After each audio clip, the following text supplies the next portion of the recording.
तो vote for good में सबसे पहले बात यहां पर करेंगे गुजरात की, जहां 89 विधानसभा सीटों पर पहले चरण में होने वाले मतदान का प्रचार आज शाम को थम जाएगा। गुजरात की चुनावी जंग इस बार भीषण होने वाली है। पहले जो लड़ाई थी वो बीजेपी और कांग्रेस के बीच होती थी, लेकिन इस बार आम आदमी पार्टी भी पूरे दमखम के साथ मैदान में उतरी हुई है। बीजेपी के सामने चुनौती 27 साल के राज को बचाए रखने की है और इस टारगेट को पूरा करने के लिए पीएम मोदी खुद तूफानी प्रचार अभियान में जुटे हुए हैं। आज भी प्रधानमंत्री मोदी की कई चुनावी रैलियां और जनसभाएं होने वाली हैं। बीजेपी ने अपनी पूरी ताकत गुजरात में चुनाव प्रचार के लिए झोंक दी है और आज पीएम के अलावा जेपी नड्डा, अमित शाह और सीएम योगी आदित्यनाथ की रैलियां और रोड शो होंगे। तो वहीं कांग्रेस की बात की जाए तो राजस्थान के सीएम अशोक गहलोत और पार्टी अध्यक्ष मल्लिकार्जुन खड़गे कांग्रेस के प्रचार की अगुवाई करने वाले हैं। और पहले दौर के अब तक के प्रचार अभियान पर गौर किया जाए तो आम आदमी पार्टी अपनी मौजूदगी दिखाने में कामयाब रही है। दिल्ली के CM Arvind Kejriwal, deputy CM Manish Sisodia और पंजाब के सीएम भगवंत मान लगातार सक्रिय रहे हैं और आज भी तीनों नेताओं के कई चुनावी कार्यक्रम होने वाले हैं। 1 दिसंबर को वोटर अपना फैसला सुनाएंगे, लेकिन जनता के फैसले का पता 8 दिसंबर को चलेगा, जब वोटों की गिनती होगी।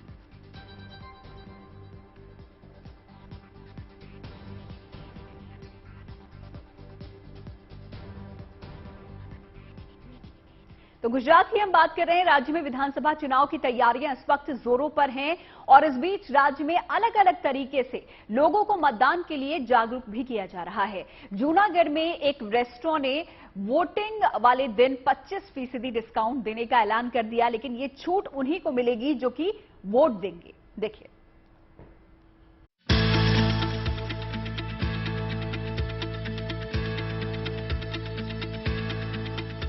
जूनागढ़ के पटेल रेस्टोरेंट में डमरू के साथ खड़े ये महाशय हैं कुंभकर्ण और ये लोगों को बुलावा दे रहे हैं कम कीमत में पकवानों का मजा लेने के लिए। दरअसल गुजरात में 1 और 5 दिसंबर को विधानसभा चुनाव हैं, जिसके लिए इस रेस्टोरेंट में मतदाताओं को खाने के बिल में 25% छूट मिलेगी। इस रेस्टोरेंट के मैनेजमेंट ने वोटरों को जागरूक करने के मकसद से ये स्कीम शुरू की है, यानी बड़ी संख्या में लोग बूथ पर पहुंचें और वोट डालें। मेरे अंकल को ये विचार आया कि मतदान जागृति के लिए हम लोग कस्टमर को एक डिस्काउंट देते हैं स्पेशली, कि जो मतदान करके आएगा उसका जो साइन दिखाएगा उसको हम 25% डिस्काउंट देंगे। ये हमारा मतदान जागृति के लिए अभियान के लिए जो 1 दिसंबर को होने वाला है उसके लिए हमने ये रखा हुआ है। मैडम, इस रेस्टोरेंट में गुजराती और पंजाबी समेत हर तरह का खाना मिलता है, लेकिन यहाँ कुंभकर्ण थाली काफी मशहूर है, यानी एक बड़ी थाली में अच्छा खासा खाना जिसे कई लोग खा सके। इस कुंभकर्ण थाली की कीमत 1250 रुपए है और इसका वजन 10 किलो होता है। इसमें करीबन 35 स्वादिष्ट व्यंजन परोसे जाते हैं। इसमें भी मतदान के दिन 25% छूट मिलेगी। मतदान के दिन कम दाम का ये ऑफर इस रेस्टोरेंट की सभी ब्रांच में मिलेगा। हमारी यहाँ पे जूनागढ़ की नहीं बल्कि पूरे इंडिया की हमारी एक कुंभकर्ण स्पेशल थाली है जो उसका 1250 रुपया है। उस पर भी हम 25% डिस्काउंट देंगे। वो हमारी स्पेशल कुंभकर्ण थाली है और सभी में ऐसा नहीं है कि कुंभकर्ण थाली में जो भी हमारा मेनू है सभी में हम 25% डिस्काउंट देंगे। जो बिल का अमाउंट होगा उसमें 25% हम डिस्काउंट दे देंगे कस्टमर को। उद्देश्य यही है जो 1 दिसंबर को जो मतदान होने वाला है ज्यादा से ज्यादा मतदान हो। ओके, और ये जो मतदान की जागृति के लिए हम कर रहे हैं उसके लिए जाहिर है ये कुंभकर्ण थाली यहाँ काफी मशहूर है और इसे खाने के लिए लोग यहाँ दूर दूर से पहुँचते हैं। हम मुंबई से आए हैं और इधर आके हमको बहुत अच्छा लगा। हमने बहुत सुना था इसके बारे में और इधर आके हमारी बहुत इच्छा थी कि हमको खाना ही ये कुंभकर्ण थाली एंड इट्स वेरी टेस्टी। हर एक चीज़ इधर अच्छी है और पहली बार हमने इतना खाना भी खाया क्योंकि टेस्ट भी बहुत अच्छा है और अच्छा लगा। जिस प्यार से उन्होंने हमको सर्व किया बहुत अच्छा लगा। इस रेस्टोरेंट में आने वाले ग्राहक भी वोट डालो छूट पाओ स्कीम से खुश हैं। इनका कहना है कि ऐसी ही छोटी कोशिशों से मतदाता भी वोट डालने के लिए प्रेरित होते हैं। एक्सीलेंट ऑफर है ये, यानी ये लोगों को उत्साहित करेगी और अच्छा है, यानी इस तरीके से हम लोगों को उत्साहित कर रहे हैं और प्लस लोग इधर आके खाना भी खाएंगे और बढ़िया खाना खाएंगे। जो स्कीम है 1 दिसंबर को वोटिंग के बाद जो भी यहाँ आएंगे, सब लोग एंथुसियास्टिकली यहाँ पर आएंगे और उनको एक मोटिवेशन मिलेगा कि हाँ हम वोट करके यहाँ पर आएंगे, खाना अच्छा मिलेगा, पहली बार कुछ खाएंगे ऐसा थाली, तो हमें भी अच्छा लगा और वैसे उनको भी अच्छा लगेगा। तो अगर आप भी गुजरात में रहते हैं तो फिर देर किस बात की, तैयार हो जाइए वोट डालने के लिए और फिर पहुंच जाइए कम कीमत में ये कुंभकर्णी थाली का स्वाद चखने के लिए। Bureau report, good news today. तो वोट फॉर गुड में गुजरात के बाद अब आपको ये चलते हैं दिल्ली, जहां पर एमसीडी के लिए 4 दिसंबर को मतदान होने वाला है, जबकि 7 दिसंबर को नतीजे आएंगे। इस चुनाव में बीजेपी, कांग्रेस और आम आदमी पार्टी चुनावी मैदान में है, लेकिन क्या मुद्दे हैं और क्या चुनावी मूड है, इस पर हमने यहां के लोगों से खास बातचीत की है, आप भी सुनिए। इस जन्म नहीं होगी केजरीवाल की एमसीडी की इस जन्म में ना होगी, नहीं होगी यार भाई। यूपी और हमारे एक मिनट यार, वोटर वही है, विधानसभा में वोट कर देते हैं केजरीवाल को, अब इसमें बता रहे हो कि इस जन्म में नहीं होगी एमसीडी। वोटर क्या कहीं बाहर से आ जाते हैं? इतनी बढ़िया एमसीडी में सफाई चल रही, जैसे बढ़िया कब गंदगी चाहिए, केजरीवाल इतना बुरा कर रही है एमसीडी को। अरे यार और कौन से कराओ यार। अरे पंजाई लड़ रहे हो कि कुछ चुनाव के बारे में पता है? पता है भैया, पता है। हाँ जी। कौन जीत रहा है इस बार एमसीडी? बीजेपी जीतेगी। बीजेपी क्यों बीजेपी क्यों? बीजेपी है सपोर्टर हम, बीजेपी की सरकार, मोदी सरकार। अच्छा ये बताओ, जब यहाँ वोट होगा तो प्रत्याशी यहाँ जो लड़ रहा है उसके नाम पे होगा या फिर मोदी के नाम पर होगा? मोदी के नाम पे होगा। मोदी के नाम पे बिल्कुल। केजरीवाल भी है फाइट में? ना केजरीवाल विधानसभा 2 विधानसभा जीत चुका है। नहीं, फिर भी मोदी जीतेगा। फिर भी मोदी जीतेगा? हाँ जी। फिर अभी कौन जीत रहा है ये बताओ। चलो चलो चलो, कौन जीत रहा है अभी? अभी तो मैं जीत गया। एमसीडी में कौन आ रहा है? एमसीडी के अंदर भाजपा की सरकार आएगी, पूरे बहुमत से आएगी। हाँ। और केजरीवाल कूड़े के ढेर आज देख रहा है, 8 साल से क्या कर रहा था? हाँ। शराब पिला रहा है, तू लोगों के बच्चे मर रहे हैं, उन जाके औरतों से पूछो ना, और पेंशन चालू करे। 2,500 रुपये महीने की जो पेंशन बंद कर दी है उसे चालू कर। और स्वतंत्र जेल के अंदर जो मालिश कराते हैं मसाज, वो करवा रखी है। माझी कौन बनेगा? पहाड़ कौन तोड़ेगा यहाँ का? पहाड़ के टूटे पहाड़ धीरे धीरे खत्म हो रहा है, उसको सरलाइज करा जा रहा है। पूरा भाई अब का नहीं है, 30-40 साल से ढेर लगा हुआ है ये, और ये धीरे धीरे खत्म होता हुआ चला जाएगा। दिल्ली आपसे, आपके शहर से, एमपी से साफ सुथरा लगता है या फिर जो है? नहीं, इंदौर से तो नहीं है। इंदौर से तो नहीं। इंदौर तो यार one of cleanest city of India यार। 6 साल से लगातार है यहाँ पर, उस बात की कमी लगी। यहाँ तो पहाड़ है यार। नेताजी को वोट मिलेगा? नहीं, एमसीडी से तो केजरीवाल जीतेंगे। वैसे बीजेपी की 2024 में सरकार बनाएगी फिर दोबारा। 24 की बात तो अभी बाद में है। केजरीवाल को देंगे। केजरीवाल। भाई साहब खाना खा रहे हैं आप बताएं हमें, एमसीडी चुनाव में आपको क्या लग रहा है, किसकी तरफ रुख हो रहा है? एमसीडी चुनाव तो हमारा तो बंदे के ऊपर होता है ना, जो बंदे के ऊपर होता है। सबसे मेन बात कही इन्होंने, हमने अभी तक देखा कि जो है मोदी के नाम पे या आम आदमी पार्टी के केजरीवाल के नाम पे वोट होगा, तो बंदे के नाम पे वोट होगा। बंदे के नाम पे वोट। केजरीवाल को लगता है कि जो है 2 विधानसभा हम जीत चुके हैं, तो एमसीडी क्यों नहीं? एक साख का सवाल, आपको लगता है कहीं न कहीं ये जनता के बीच में कुछ ऐसा है कि नहीं? नहीं, देखिए साख का सवाल ऐसा तो हमें नहीं लग रहा, क्योंकि एक ये होता है कि अभी जैसे आज के लिए चल रहा है कि जी ये पार्टी वाइज के जी ये बीजेपी को देंगे, मुस्लिम बीजेपी को नहीं देंगे, या ये झाड़ू को देंगे तो ये झाड़ू को नहीं देंगे, ऐसा कुछ नहीं है। बीजेपी में भी बहुत लोग आजकल शामिल हो रहे हैं, हमारे मुस्लिम लोग भी शामिल हो रहे हैं। लेकिन ये जो मुद्दा ये काउंसिलर का आ जाता है, इतनी छोटी सीट होती है कि इसमें जमीनी आदमी जरूरी होता है। केजरीवाल का आप बताइए, आप जब वोट करने जाएंगे तो मुद्दा क्या होगा? नालियां, सड़कें, स्ट्रीट लाइट्स, या फिर केजरीवाल या मोदी? केजरीवाल। लोकल मुद्दे पे वोट नहीं देंगे?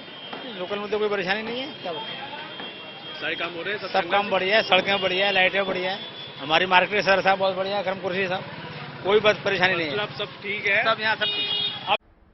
वहीं दिल्ली के शालीमार बाग में भी मतदान यहां पर होने वाला है। मतदाता वोटिंग के लिए तैयार हैं और यहां पर क्या मुद्दे हैं और क्या चुनावी घमासान यहां पर छिड़ा हुआ है, इस पर हमारी सहयोगी नवजोत रंधावा ने यहां का जायजा लिया। देखिए। एमसीडी चुनाव और बहुत अहम इसलिए हो जाता है क्योंकि देखिए एक तरफ हिमाचल चुनाव संपन्न हो चुका है, गुजरात चुनाव चल रहा है और इधर एमसीडी का चुनाव, यानी उधर भी बीजेपी वर्सेस आम आदमी पार्टी गुजरात में हो रहा है। हालांकि तीसरी पार्टी कांग्रेस भी है, लेकिन यहाँ भी कांग्रेस, बीजेपी और आम आदमी पार्टी। लेकिन गुड न्यूज टुडे की टीम जब बाहर निकलती है तो हम लोग यही सोचने समझने की कोशिश करते हैं कि जनता को क्या चाहिए, मतलब ऐसी कौन सी चीज है, क्या अच्छाई है जिसके लिए जनता अपने वोट का इस्तेमाल करेगी। तो वोट फॉर गुड में आपका स्वागत है। एमसीडी चुनावों में इस बार जनता क्या गुड जा रही है वो जानने की कोशिश करते हैं। फिलहाल आपको बता दूं, शालीमार बाग में इस वक्त मैं मौजूद हूं। दो तरह का, एक शहरी इलाका है, एक झुग्गी झोपड़ी का इलाका है। झुग्गी झोपड़ी के इलाके में लोगों की सबसे बड़ी समस्या है, वहां पर पोल्यूशन बहुत है, गंदगी बहुत ज्यादा है, साफ सफाई वहां पर नहीं होती है, ये एक समस्या है। इसको लेकर लोगों की शिकायतें हैं। पॉश एरियाज में सबसे ज्यादा प्रॉब्लम यहाँ पर पानी की है। पानी को लेकर यहाँ पर लोग अक्सर, यहाँ पर कहा जाता है कि मारामारी भी हो जाती है। 15 साल से एमसीडी पर बीजेपी काबिज है, लेकिन इस बार क्या चाह रही है जनता, आइए जानने की कोशिश करते हैं। तो तमाम लोग हैं, देखिए ये बहुत हैपनिंग प्लेस है, हर इलाके का एक एक हैपनिंग प्लेस रहता ही है। यहाँ पर ये बहुत ही बड़ी हैपनिंग मार्केट है जहाँ पर अक्सर शाम में लोग आते हैं, चहलकदमी भी होती है, बातचीत भी होती है और चुनावी मुद्दों को लेकर चर्चाएं भी बहुत ज्यादा होती हैं। कुछ लोग यहाँ पर मेरे साथ हैं। Vote for good, good news today से हम लोग हैं, तो आप लोग क्या अच्छा चाह रहे हैं अपने इलाके के लिए, आप क्या सोच कर वोट डालेंगे?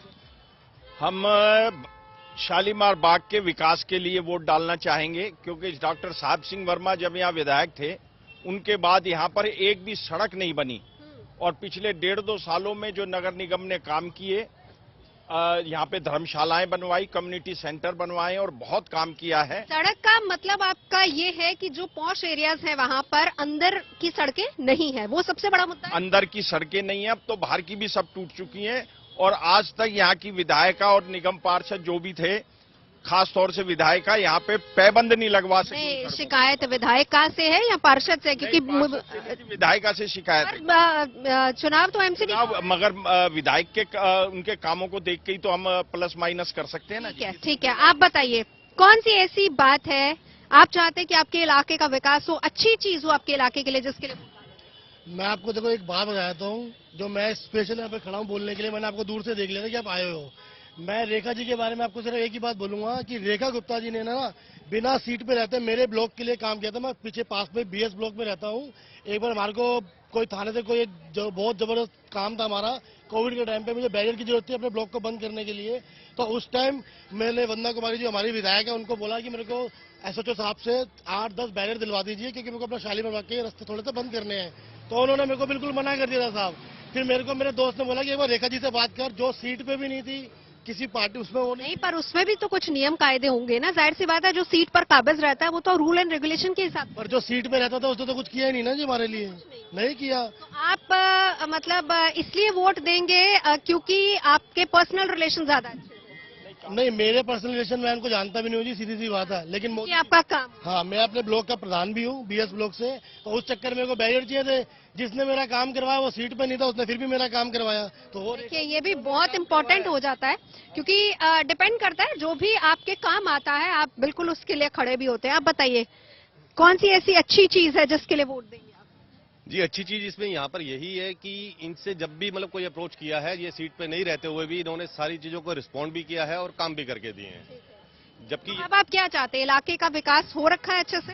नहीं, इलाके का विकास तो अभी नहीं हुआ है, लेकिन अभी हमारे पे उम्मीद है कि भाई ये करके देंगे, इन पे विश्वास है, क्योंकि ये इन्होंने बिना काम पे सीट पे रहते हुए भी ये काम किए हैं। ठीक है, चलिए देखिए चलते चलते ना जब हम इलाके में चलते हैं हमें अमित शाह भी मिल जाते हैं। दीपक सैनी हमारे मित्र हैं। थर्ड सेगमेंट रेडी है आपका? हम लोगों को आप अक्सर देखते हैं कहने भी दो यारों और कवि सम्मेलन में भी। तो दीपक जी आप ये बताइए, वहाँ तो बड़े मुद्दे उठाते हैं, तो आपका अपना इलाका है, तो यहाँ पर आप अपने इलाके की आवाज कैसे बुलंद करेंगे? क्या होना चाहिए इलाके में जो नहीं हुआ? सबसे पहले जीएनटी देखने वाले सभी दर्शकों को मेरा नमस्कार। मेरे साथियों को? हाँ जी हमारे साथियों को, और आप हमारा शो ऐसे देखते रहिए। देखिए आप आज हमारे वार्ड में आए हैं, सबसे पहले तो आपका हार्दिक स्वागत है।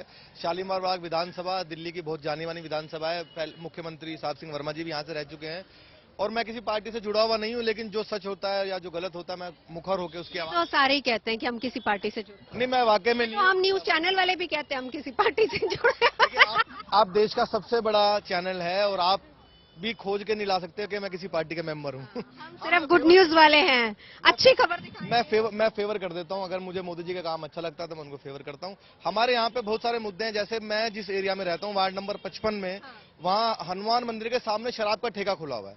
तो ये मुझे सबसे ज्यादा दिल में बात लगती है कि मैं हनुमान जी का भक्त हूँ, पुजारी हूँ, 125 साल पुराना मंदिर, उसके सामने शराब का ठेका।